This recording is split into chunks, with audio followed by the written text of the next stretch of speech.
Tere! Minu nimi on Kristjan Markii ning täna on mul suur rõõm ja au tervitada meie juures Hine konjakimaja brändambassadori ja kommertsdirektorit Per Even Allaire. Please, welcome to Estonia. Thank you, Christian. Pleasure to be here. I'm really happy to have you here. So, how do you say? Is it Hine or Hine? Depends if you are in Jarnac, the village where Hine is located, you would say Hine. Anywhere else in the world, including France, would say Hine. So the name reflects the background of the UK? Absolutely. Thomas Hine came from Dorset in the late 1700s and got into the cognac business through his father, who was a customer of the house that he joined back then. Actually, there was quite funny, adventurous thing that he was captured during the revolution for some time. Yes, he got into trouble because he was basically a foreigner. This was during the French Revolution. 1791 was the date he arrived. And being a foreigner was being potentially a threat to the French Revolution. So he spent some time in prison in Jarnac with a gentleman called Richard Hennessy, actually. Yeah, okay. And as I understood, he married to the daughter of his imprisoner? So he got in this cognac business in Jarnac. And he got into a house of cognac that was supplying cognac to his father. So he joined this cognac house, got interested in the daughter of his boss, married her, and took over the company after his father-in-law's death. Good business? Yes, I mean, he must have been clever and a good businessman, as he made a successful lead for the house. And that's the reason why his mother-in-law gave him the reins to the company. Okay. So it makes quite a funny sentence in English that Hine is in. It is definitely what it takes to be an independent cognac house. What's the difference to be incorporated instead? I think it's a question of looking a little bit further into the details. At least that's the way we see it. Nowadays, there is of course a growing interest for houses, and not only in wine and spirits, but in general. If we talk brands as well, I would say with interest in craftsmanship, interest in places, origins. If we talk wine, we could say Terroir. Where does this glass of cognac come from? What's the story behind? Who are the people producing it? And all the details that you can get. So in a sense, I would say it's about being focused on what you are, where you come from, and what you do.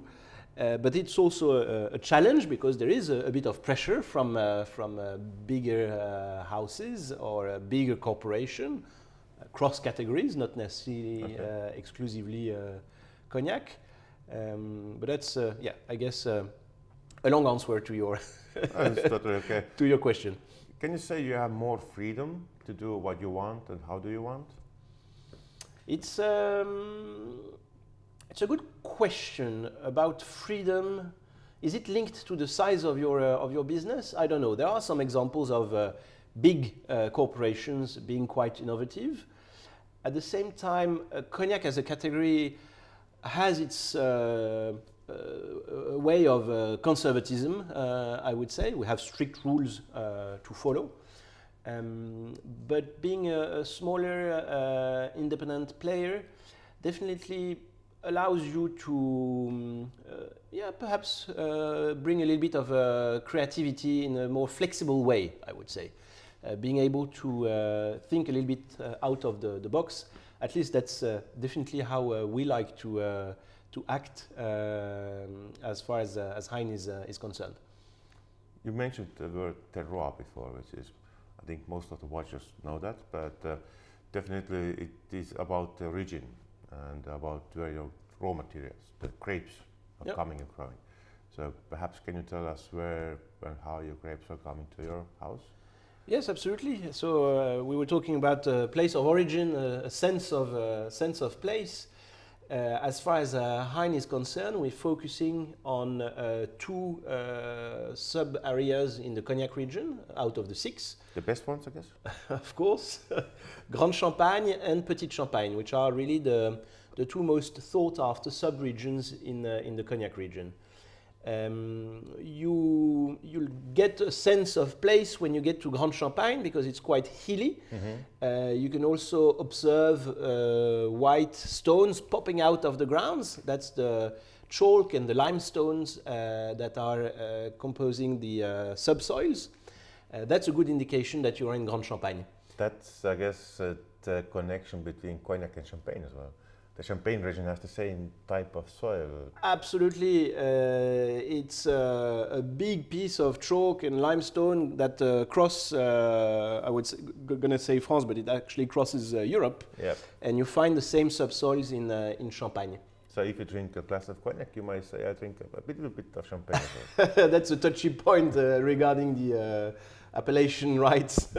But actually, Cognac is the only appellation within wine and spirits that has the right to use Champagne as AOC, appellation d'origine contrôlée. Yeah, I know Champagne is quite protective about this. Absolutely, and they should be, because the whole story about what's the difference between a champagne and sparkling wine from anywhere else? What's the difference between cognac and the brandy from anywhere else? Indeed. It's the sense of place.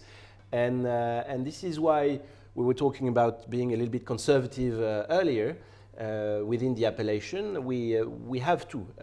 I would say that the creativity, innovation is good, but it has to be in respect of the appellation. And basically, if Champagne or if Cognac are so popular and so famous today, it's because they've taken to the maximum level of quality thanks to the quality of their soils, the local know-how, all we call terroir, within their category. And actually, a fun story, we could have been talking today about the Jarnac category and not the Cognac category. Voila. Because the brandies from Jarnac at some point became more popular than the brandies from Cognac. But, well, the Cognac name was so well established that it continued to prevail. So Cognac is a brandy, but because of the long history, the high level of quality of the production and the terroir, it is the most famous brandy of all.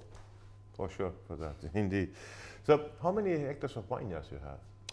I lost a little bit track because we've been increasing the level of vineyards that we own lately.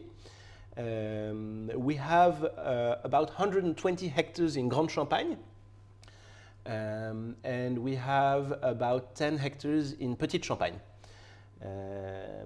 But as I said, the notion of where the grapes come from is quite essential to us. And part of the investments that we do at Hine is to continue to grow our own vineyards. Funny question, how much costs 1 hectare of vineyards in Grande Champagne? Well, first of all, you need to find some for sale. Indeed, yeah. And it's not such an easy task. And usually when you hear about it, it's already sold. Commonly, I know the money is a sensitive topic, but yeah, just like No. I can give you figures of what we've heard of recently. We're talking about 70, 80,000 euro per hectare and more. Okay, so it's not that crazy as it is in Burgundy or Champagne. No, but you need to remember that you need to divide the volume by almost 10 after distillation. So Yeah. you could presumably take this number and multiply it by 10 to, Yeah. to have an equivalent ratio. Yep. So the ecosystem in the cognac is actually quite complex. And you're sourcing some grapes outside of your premises?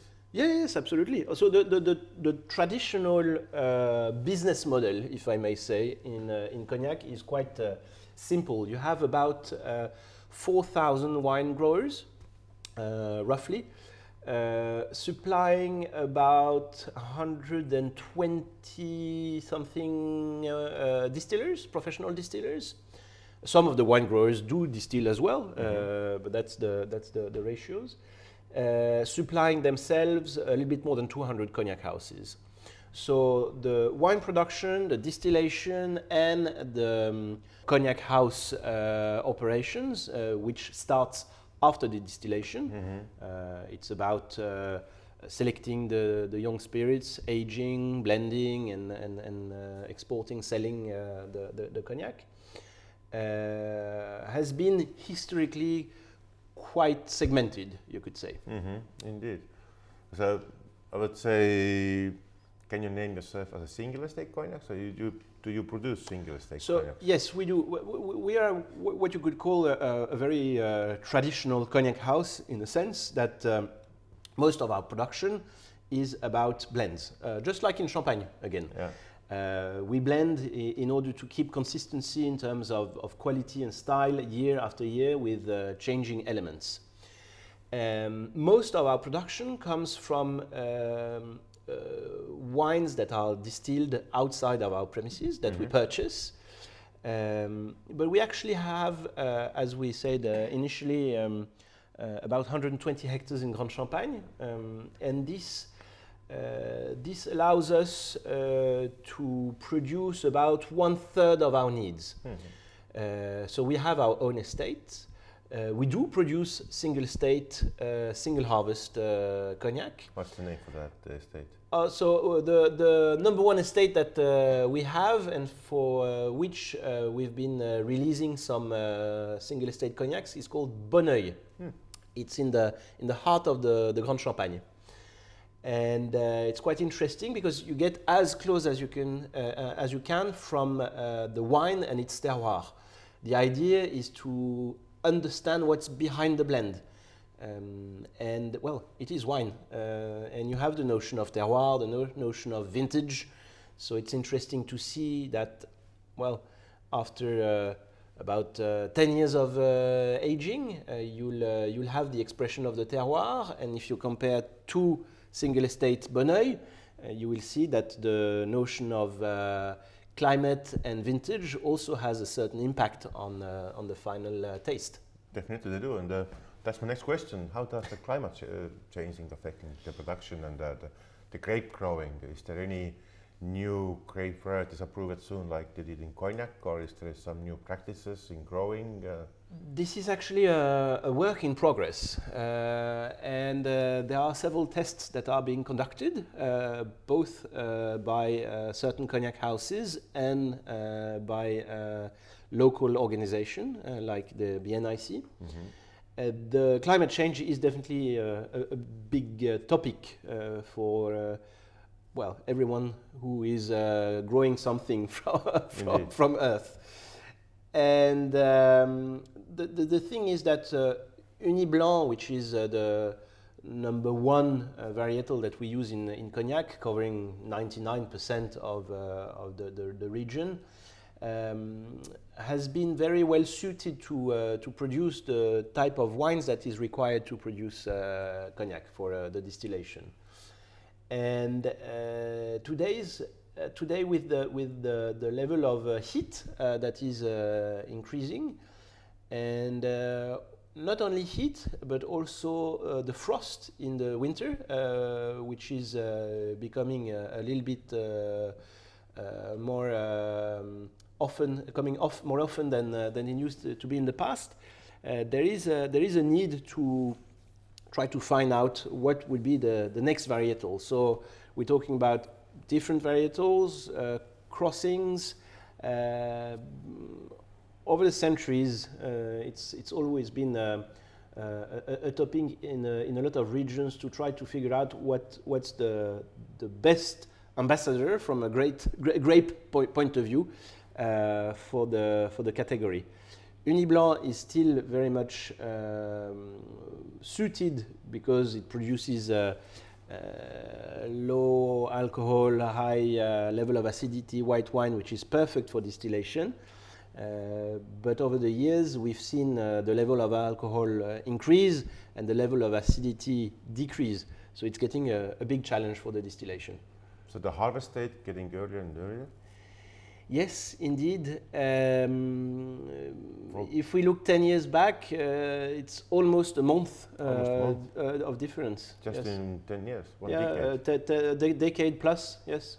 So before you harvested in the mid-September, early September? Now Oh, no, even after that, October, late October. Oh. Yeah. Now in August? No, now it's September. September most of the time, yes. Okay. Yeah. Any grapes that will be more promising, like, I don't know, Albarino or? We're trying to focus on Native grapes? Native grapes. Thank you. I was looking for the name. Okay. We're trying to focus on native grapes, but it's still a work in progress. A bit too early to give exact names. Okay. But you use 100% Uni Blanc, or you use Fol Blanche and Colombard? As far as Hine is concerned, we use 100% Uni Blanc. Yes. Okay. Of course, you have Fol Blanche, Colombard, Sémillon, Fontenil. You have plenty of other varietals that can be used.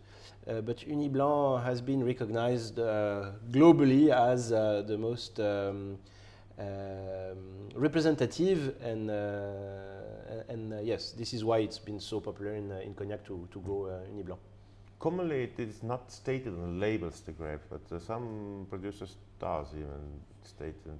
Yes, true. It can be a point of distinction, as we said at an earlier stage. The level of creativity that you can bring within the frame of cognac appellation, the rules that you have to follow, make it quite difficult to come with a bit of novelty. So some producers find it interesting to talk about the grape, to explain what's behind. Absolutely. That makes sense. Well, if you have the grapes, you have made the wines. Is there any special practices about winemaking?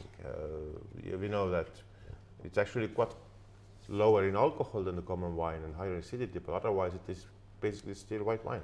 It's a classic white wine. There's no special tricks about winemaking in Cognac. One challenge that we have is that we are not allowed to add anything into the wine, especially not sulfites, apart from yeast to get the vinification process going on. No additives at all. Okay.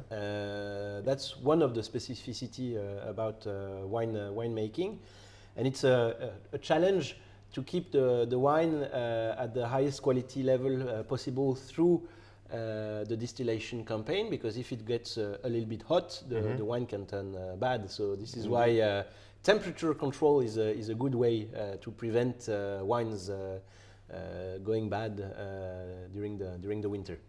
Yes, and actually the next question after winemaking, I guess, is one of the most crucial moments, the distillation. Yes. Do you use any special practices, a type of distillation process which is especially for you? So the distillation is again under strict rules within the cognac appellation, and there are not so many things that you can do differently from others.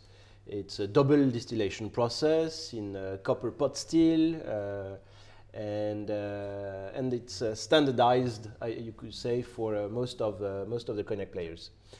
The point of distinction we have, and referring back to what you were saying earlier about being a smaller independent cognac house, The point of distinctions, I would say, as far as we are concerned, are two. The first one is the fact that we focus on Grand and Petit Champagne terroir.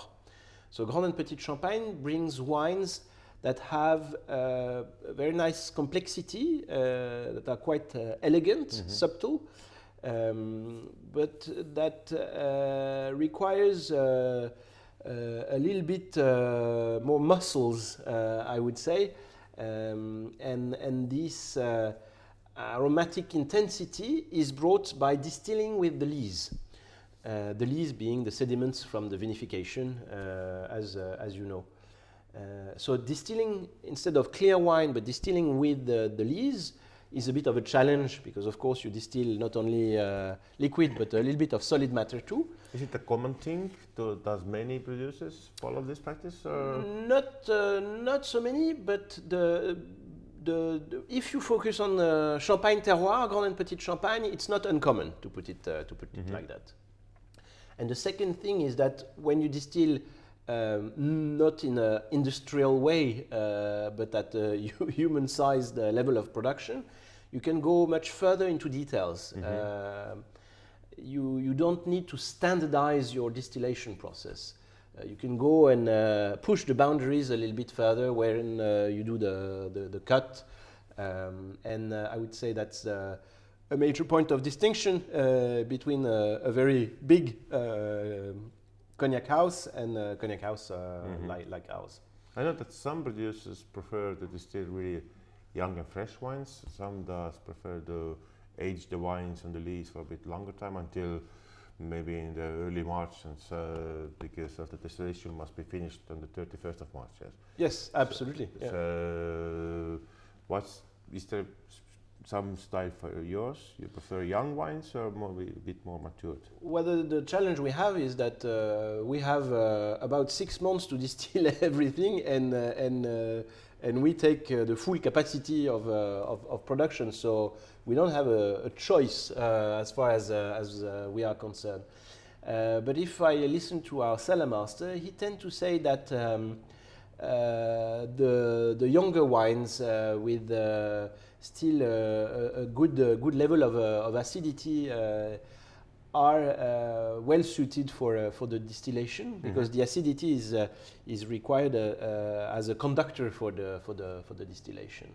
So I'd say rather fresh wines if we have a choice, but it's a matter of balance through the whole distillation period between the younger wines and the wines that have been stored for a couple of months or so. Okay, that's really good to know. And I know that some houses even do third and fourth distillation. You keep on the two to keep the aromatics really. Yes. So if you want to keep the cognac AOC, it has to be a double distillation process. Yes. Yeah. But you can't exceed 72% of the ethanol content. So you can do additional ones as well. Yes, but the thing is that within this two distillation, you can go and push a little bit the buttons here and there. And the thing is, the distillation itself, it can be done in let's say 12 hours or 24 hours. And the time you take to go further into details, perhaps without discarding too much of the heads, it will require more time to make sure to taste and see that everything goes right. That's perhaps where you'll make the most distinction. But no, double distillation, first distillation, you get the bruit at 30%, then you redistill that, and usually you'd look at 72% of alcohol. That's we look at in terms of ABV to put that's in the heart the of the heart of the distillation, absolutely. Indeed. Yep. About the cellar master. Yes. Can you please name it? And Eric Forger is our cellar master, and he's been with Hine for 2 decades now. 2 decades. I think. Yes. I think it takes a lot to learn to be a cellar master. Yes, absolutely. And it takes time before you get the keys to the house and you can fly by your own wings, as we say in French. As much as I know, it's about 20 years for learning, and then you work about 20, 30 years, and then somebody is already learning from you. You know, it's just like a good cognac from Grand Champagne. It needs about 20 years to get to maturity. Yeah. Then you can complete the aging further and get something absolutely beautiful. But it takes 20 years. No, jokes apart, Eric spent, I think, about a decade with Bernard Hine, who was the cellar master before him.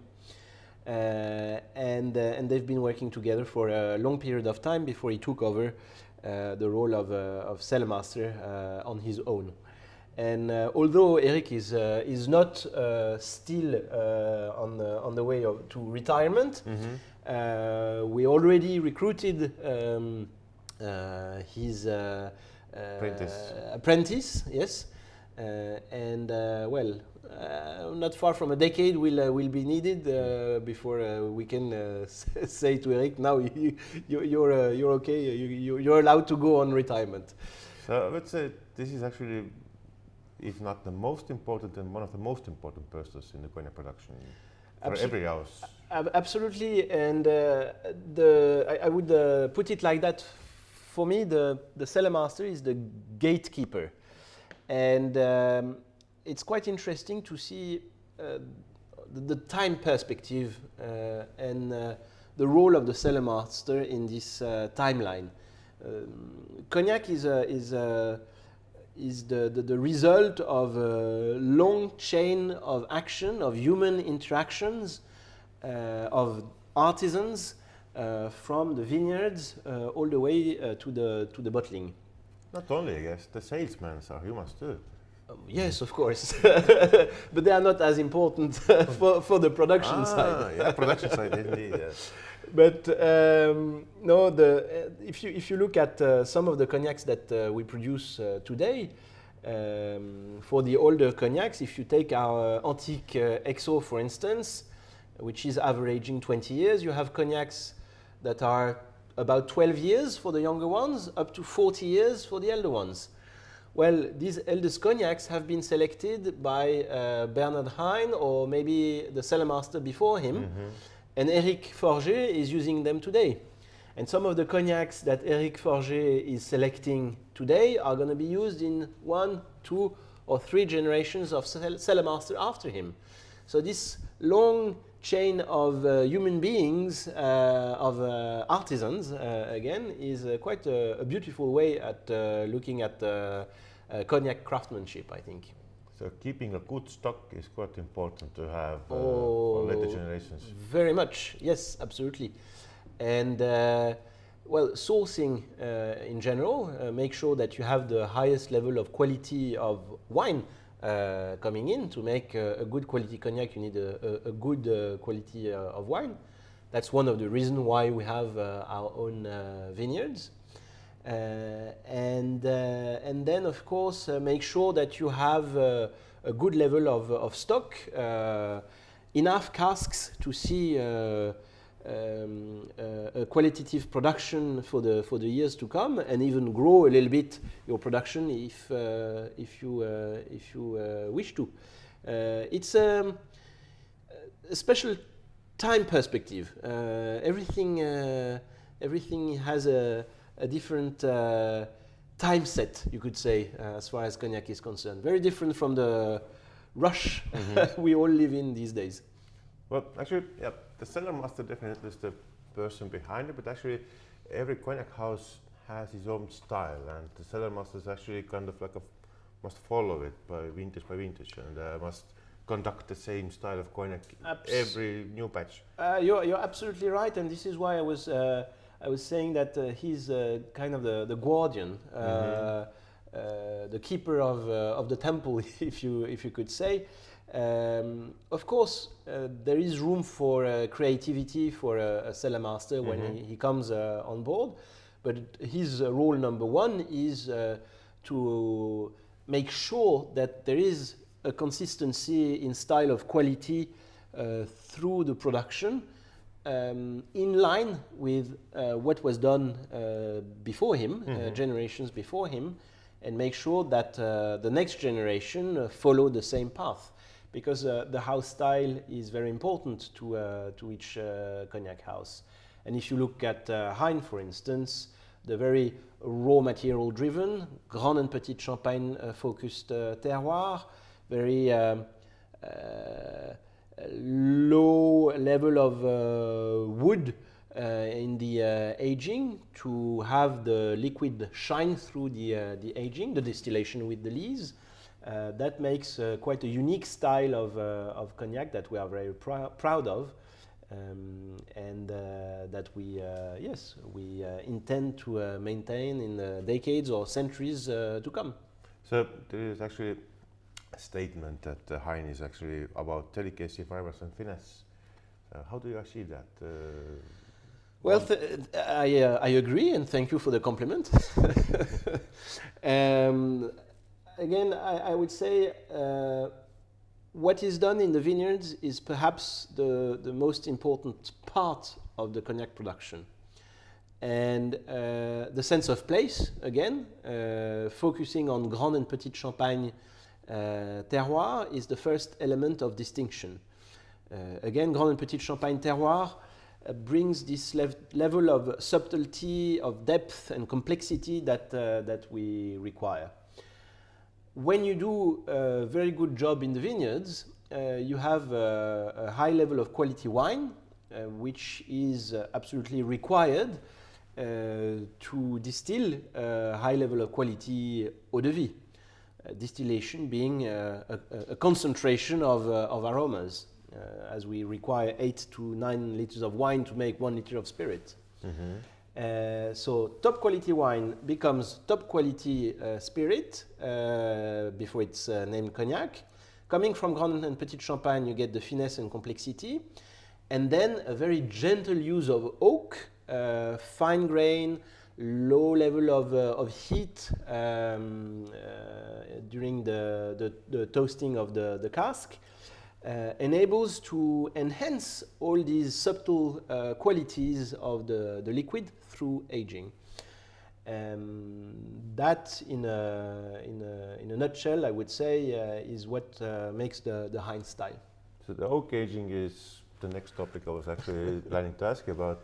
Is there any special terroir of oak you're using, like Allier, Tonka, or Limousin? Or? Yes, it's a very relevant question, because a lot of people forget about the fact that, well, our cognac is going to spend a lot of time in oak. And all the job that is done before aging can easily be masked or covered by too much oak. And as far as Hine is concerned, we believe very much in a very gentle use of oak. Because we have very elegant cognacs or spirits coming out of the pot still, and we don't want to mask any of these qualities through aging. Traditionally, in the Cognac region, one would rather focus on Limousin for oak production, because it's the neighboring district. So very easy from a logistical point of view to source the oak. But the thing is that as for grapes, where you grow your oak has an important incidence on how your cask will taste, or what kind of aromas it might bring. And as far as Hine is concerned, we tend to prefer relatively fine grain oak. So we would rather go and source northern or eastern parts of France, and for the most famous forest in Allier, it's called the Forêt de Tronchet. We also have a lot of very nice forests in France, whether it's in Normandy or in Creuse, or so there are plenty of good places to source the oak. The most important is to have a fine grain oak, I would say. And interestingly enough, the terroir, the type of soil, how the oaks are planted. All of this has an impact on how your oak will grow. It takes time, 100 to 150 years before you can take the oak tree and make a barrel out of it. So right now, if you're planting a kind of young oak tree, you have to wait 100, 150 years? Yes, absolutely. Do you have enough? So we don't have our own oaks, but we have in France a very well managed forest. Okay. Since well, yes, four centuries or so. Well, unfortunately, we export quite a lot these days, but we still have enough for our own cooperages in France. And you use only really like a lightly toasted barrels, yes? As far as Hine is concerned, yes, again, to make sure that the oak is there to support the aging, but not to bring too much aromatic. And the fact that the charring is kept at a very gentle level enables to prevent from too many roasted flavors, but also too much sweetness. Yep, indeed, yeah. Because if you heat your cask too much, then you'll create caramel, and then this brings sweetness to your spirit too. There is for some cognac drinkers, there's kind of like a idea that the more darker the cognac is, the better and older it is. True or false? We don't believe at all in this because we, as I say, we believe in the quality of the liquid itself. So, I mean, it might be an indicator of age, but it's not completely true because it depends on how much you char your cask. You can play with caramel as well, yes? Yes, you can, which is a natural element coming from, as for the cask. So it's I think it's a false indicator. And actually, if you look at our cognacs, this is rare, I believe. It is quite light. Yep. And it gives you a good indicator of what I was saying earlier. Not too much oak, and even on the eldest cognacs that we have, like Antique, or even the eldest ones, like Talent, for instance. When we have cognacs that are 50, 60 years old, you'll still see a bright, relatively light-colored cognac at Hine.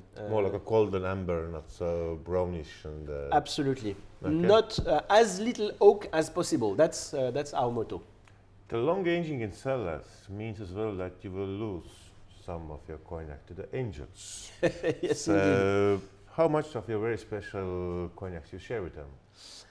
So it depends of the cellars and the climatic environment that you have. But we usually say that we lose about roughly 2% of the liquid every year. Every year. So if you keep it 20 years, you lose 40%. Yes, you could say so.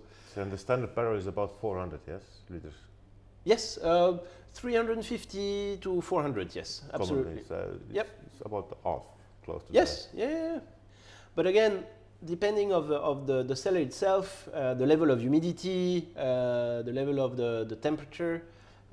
If it's very humid, for instance, you will not lose too much volume, but you will lose alcohol. If it's very dry, you will lose volume, but the alcohol level will keep relatively high. Okay, so commonly most of the cognacs are diluted to the drinking strength with pure water. Yes, sometimes absolutely. You don't need it. No, again, depending of the climatic environment of your cellars, it might dilute naturally more or less quickly. Okay. If it's in a humid environment, it will the ABV will go down quite rapidly. Everything is rapidly in cognac terms. We're talking 20 or 30 years. So for younger cognacs, it is like any other spirit, quite common indeed to dilute with pure water. Yeah. Yes, So I absolutely. think you must have really happy angels there. Do they ever pay for that as well? No, but we have to pay for what we lose. Do you? Yeah, You pay excise duty for what you lose as well? we pay taxes on that too. Yes. Even though? Yeah. That's quite an interesting thing. I thought that if you're bottling then you're sealing, then you pay the taxes. No. It's it's the way French French laws are. So good business for France, indeed. But the angels are well kept as far as we are concerned. I can imagine that. Well entertained. So after that, I guess you were getting ready for bottling, and the cognac, the blend master has done his job. And so the question is about cognac commonly. Most of the cognac is blended commonly, but there's a vintage cognac as well from single harvest. Yes, absolutely. So the tradition today is about the blend, and the blend to keep consistency in terms of style and quality year after year. I was mentioning Antique XO that was created in 1920. Antique XO today has to be as close as possible as the Antique XO that was created a century ago. That's the art of the cellar master, with changing elements, reproduce the same level of quality and style, and make of all single elements something which is qualitatively above any of these elements. That's the blend. I don't know if I was completely How many clear about it. samples he's tasting? Depend of what you want to achieve. If you take our younger cognacs like H by Hine or Rare, we're talking about 20, 25 cognacs in the blend. Could be a little bit more. It's the biggest challenge is really to again with changing elements, because from one year to another the stock are evolving. To reproduce the same quality and style, but the blend is what cognac is mostly known for today. But historically, vintages were part of the cognac world as well. And unfortunately, in the 60s, it almost disappeared. Yep, I was reading about cognac, and 1962 actually was the vintage style was actually kind of like a banned, and only 3 houses remained the license to produce vintage cognacs, and Hine was one of them. Including Hine, yes, Yeah, absolutely. It was really new fact for me, and actually the more common production started again in '97 after the big inventory of the vintages, and then. But still, actually, what rarely seen. There's not much vintages on the market. No. Okay. So let's look. Why did it almost disappear?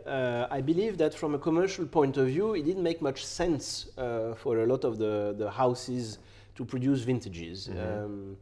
Logistically speaking, a little bit more tricky than for the blends. You have to age in a special cellar, and today, yes, in order to certify the traceability of the spirit, and actually Bernard Hine and a few friends of his were the champions of this project to put back the vintage on the cognac map. But to do so, they had to develop a legal frame around it, and this was put in place late 80s. And today, if you want to make a single vintage, you need to have it locked in a cellar or in sealed casks, bonded warehouse, to make sure that nothing can be done to the cask, that you cannot add younger cognac in there or anything like that. If the blend master, cellar master sees that he needs to change the barrel for older or other type of, then he must do it in these premises. So any action around the cask has to be watched by a representative from the customs that will certify that nothing wrong has been done. Okay. So each time our cellar master want to take a sample, or if he want to put something into bottle, he will need to have this representative of the customs watching him doing his job. So it is much more complex to produce a single vintage. Yes, it's very strict, but at the same time, it's a way to certify the origin and the traceability of the liquid, to make sure that when you have, let's say, a 1990 vintage, it is a 1990 vintage and nothing else. So actually, Hine is actually what's special. You have like a early landed and the paradise in Scotland. Yes. You still have some stocks in Stockholm, Scotland. Absolutely. So this is a heritage from the British trade. 2-3 centuries ago, the British wine and spirit merchants were the ones who developed cognac and many other wine and spirits after the Dutch, that were the ones who started the whole story 5 centuries ago. And the commerce in bottle is relatively recent, you could say. It's a little bit less than a century. Yeah. Back in the days, they would buy casks and ship it to the UK, historically in Bristol. That's where most of the merchants had their warehouse. And either bottle here or there, and or continue to ship these casks around the world for different customers. So you could say that this was the tradition for most cognac houses 2-3 centuries ago, and today Hine is one of the very last cognac houses to this extent to age some of our cognacs in the UK. So it makes a clear difference from an aromatic profile point of view, because the aging conditions are very different from what we have in the Cognac region. Basically, we have relatively, well, not relatively, high level of humidity, relatively low level of temperature, and quite constant. Different environment than what we have in the Cognac region, that brings different flavors, different aromas to the cognac that age there. So the warehouse is actually, you use it actively today for aging?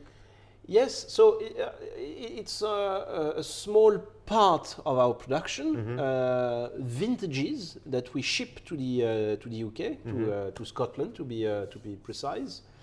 After 2 years of aging in France, in the Cognac region. And we usually age these cognacs for about 20 years before we ship it back. And we bottle it as a single vintage with what you could call a double maturation, because it has one part of the aging at early stage in France and the second part in the UK. And when you make a comparative tasting between the same vintage aged in France and aged in the UK, you'll have a clear distinction between the two. The French aged cognac will be, after 20 years, quite mature, round, a little bit spiciness, with what we call the rancio, these nutty, buttery flavors. While his brother or sister raised in Great Britain will develop characteristics that are, I would say, orange peel, a little bit citrusy, a bit more flowers, aerial style, less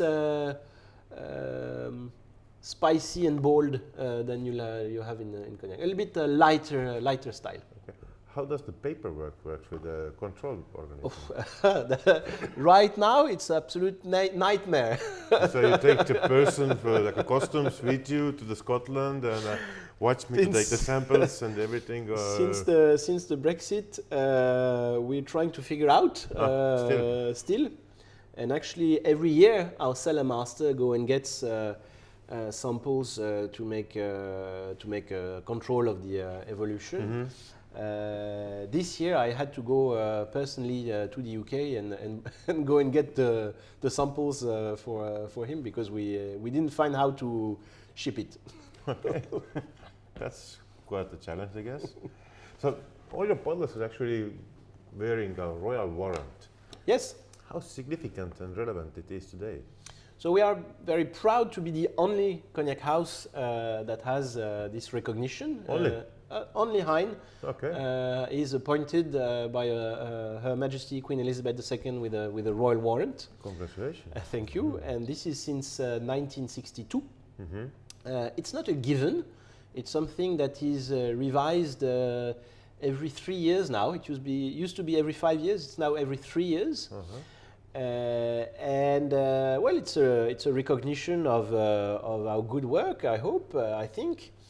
And we are very proud of it. It's part of the history of the house, a bit of the British DNA we have, even if we are a French cognac house. We have a little bit of British origins. It's something that is of different importance depending of where you are around the world. Some people are very attached to it, some other are a little bit less. I would say that we are proud of it. It's part of our history. Whether it makes the cognac better or not, I don't think it's the question. Does all the products wear it, or just like a specific range, like a VSOP rare? Or No. antique? It's Hine, the House of Hine, as official supplier. It's not linked to the cognac itself or to the specific range. Yeah. And you have wear it about 60 years then. So it's 1962, yes. it's anniversary next year. Next year, you're right. Wow. Yeah, we should celebrate Let's that. open a good bottle. Yes, absolutely. Okay, let's taste actually. Something. Yes, absolutely. Cheers. Santé. In Estonian we say terviseks. Tervisest. Terviseks. Pardon the accent.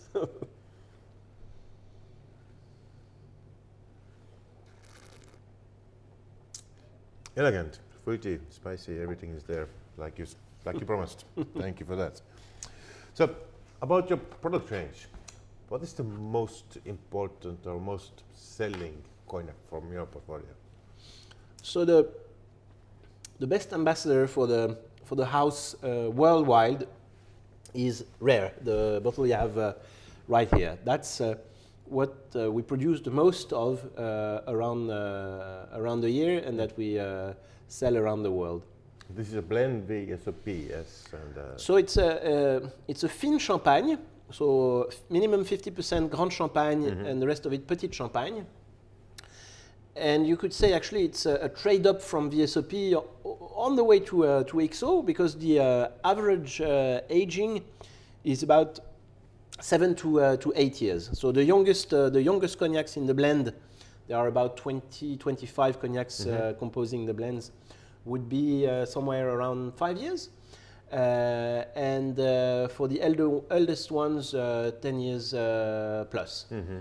so even actually almost you can, before 2016, you could say it's a XO kind of. Almost, yes, yeah. Okay. And but whether the VSOP or the XO, the question for us is more about the style it offers. It spent, as you know, as I said, about let's say 7 to 8 years average on cask.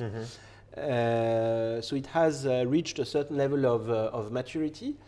But I think it's a very good example of the Hine style, because it gets this fruit-forward style, yet with just a little bit of wood in the background to support the aging. So elegantly spiced, but quite round and quite approachable, yet complex. Indeed, yes. What about the age of Hine? So H by Hine is the youngest brother of Rare. It is Fin Champagne VSOP, so Fin Champagne as well, Grand and Petit Champagne. And it was designed with bar and cocktail in mind, which is the reason why it comes in a well-friendly bottle. And the H by Hine is very fruit-forward, good concentration of fruit. I think it's a good start for someone who doesn't know much about cognac, because it's round due to the distillation with the lees, fruity, not overly complex, yet it has enough character to suit a knowledgeable palate. And it's very versatile. You can have it as a sipper. It makes a good long drink.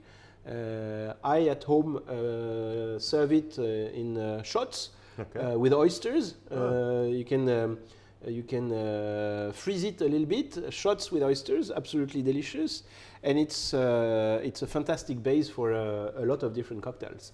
So you can say like it's a kind of like a French shot. If the tequila is meant with salt and lemon, then good young cognac with good fruitiness is meant with slightly chilled and with oysters. Oysters, perfect. Perfect match. Yeah. Well, actually, yeah. I think for the bartendering, the fruit is definitely one of the most important thing, and that's about the age. Like yes, and sometimes I hear about higher strength might be a thing. I believe that what makes it so popular, the H by Hine, and you get it in a lot of the top 50 bars around the world. I've seen it many places. It's a very popular cognac among international bartenders. I think it's due to this good fruit concentration. So it has a good balance between this soft fruitiness that makes it easy to appreciate, and yet it has structure. It has this high level of concentration that makes it a good match for, as I said, long drinks or stirred cocktails. You can use it in a lot of different ways. What about the XOs? The old stuff. So antique XO, we've been talking about rare, we've been talking about H. Antique XO, I would say, is the third most important cognac within our range. It's a Grand Champagne, 100% Grand Champagne blend, about 40 different cognacs composing this blend. And it has a level of aging that really showcases what a Grand Champagne can reach when it's mature. We're talking 20 years average. It always has the finesse of a Hine cognac, fruit-driven, but of course, after an average of 20 years on cask, the element of wood is present. But fruit focus, developed fruit, matured eau de vie. You get a little bit of baked apples and things like that, and a little bit of chocolate spiciness coming at the end. And of course, the most important, the rancio, which is a good indicator that you have a mature eau de vie in your glass. That's my say it's an element of time. Absolutely, and you don't get that if you rush things. Indeed. These nutty, buttery notes from rancio require time. I will quote Bernard Hine on this.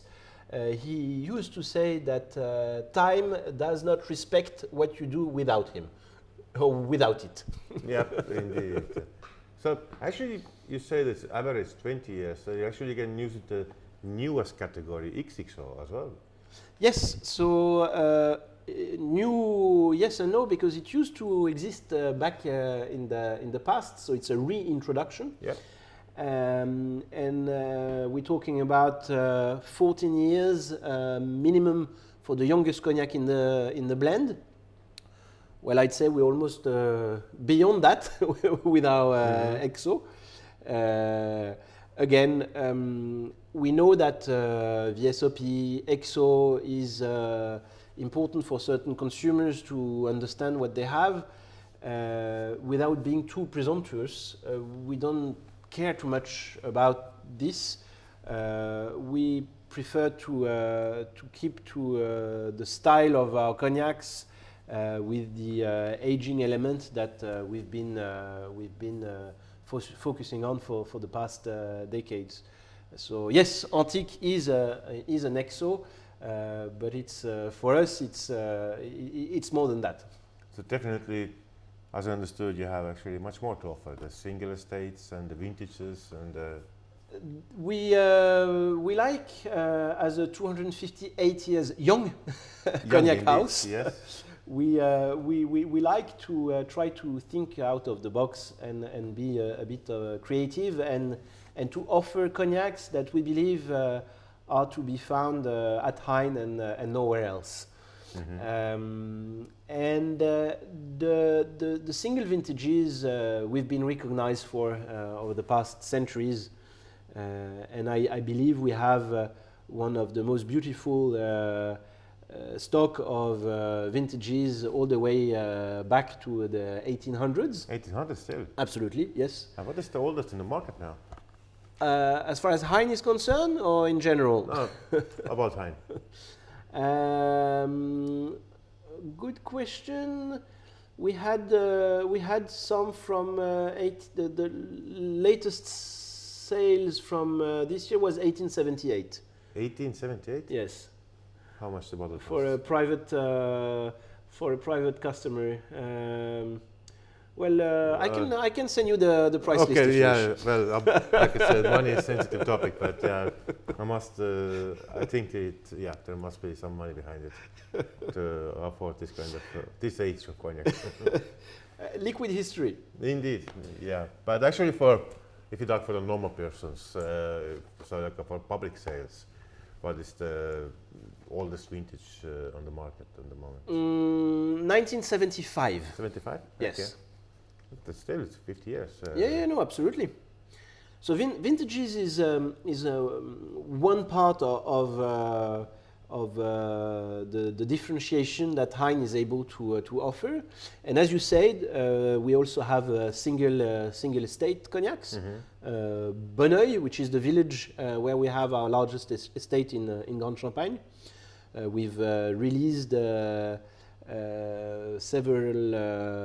several years in a row cognacs that are single estate, single harvest from this estate.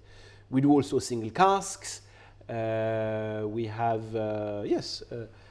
quite a wide offer beyond the traditional blends. I already can imagine to conduct like a vertical tasting of single estate and single vintages of like how you can feel the difference of the vintages and it's a good. Well, you're more than welcome to come and visit and taste for yourself.